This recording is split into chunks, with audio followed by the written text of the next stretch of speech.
விருதுநகர் மாவட்டம் ஸ்ரீவில்லிபுத்தூர் சுற்றுவட்டார பகுதிகளில் 1 மணி நேரமாக கொட்டி தீர்த்த கனமழையால் பொதுமக்கள் மற்றும் விவசாயிகள் மகிழ்ச்சி அடைந்தனர். அதனை பார்க்கலாம்.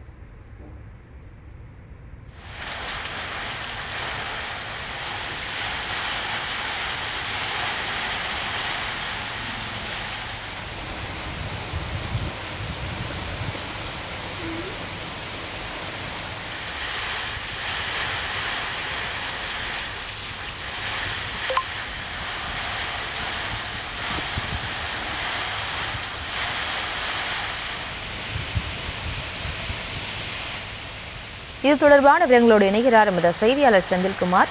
வணக்கம். மேலும் விவரம். ஸ்ரீவில்லிபுத்தூர் சுற்றுவட்டார பகுதியில் இன்று பரவலாக கனமழை பெய்து வருகிறது. கடந்த ஒரு மாத காலமாக வெயிலின் தாக்கம் அதிகமாக இருந்து வந்த நிலையில் மாலை கனமழை பெய்து வருவதால் பொதுமக்கள் விவசாயிகள் மகிழ்ச்சி அடைந்துள்ளனர். விருதுநகர் மாவட்டம் ஸ்ரீவில்லிபுத்தூர் சுற்றுவட்டார பகுதிகளில் கடந்த ஒரு மாத காலத்திற்கு மேலாக வெயிலின் தாக்கம் அதிகரித்து காணப்பட்டது. சென்னை வானிலை ஆய்வு மையம் இன்று முதல் 10 மேற்பட்ட மாவட்டங்களில் கனமழை பெய்யும் என வானிலை ஆய்வு மையம் தெரிவித்துள்ள நிலையில் அதன் ஒரு பகுதியாக ஸ்ரீவில்லிபுத்தூர் மற்றும் மம்சாபுரம், வன்னியம்பட்டி உள்ளிட்ட பகுதிகளில் சுமார் 1 மணி நேரத்திற்கு மேலாக கனமழை பெய்து வருகிறது என்பது குறிப்பிடத்தக்கது. விவரங்களுக்கு நன்றி செந்தில்குமார்.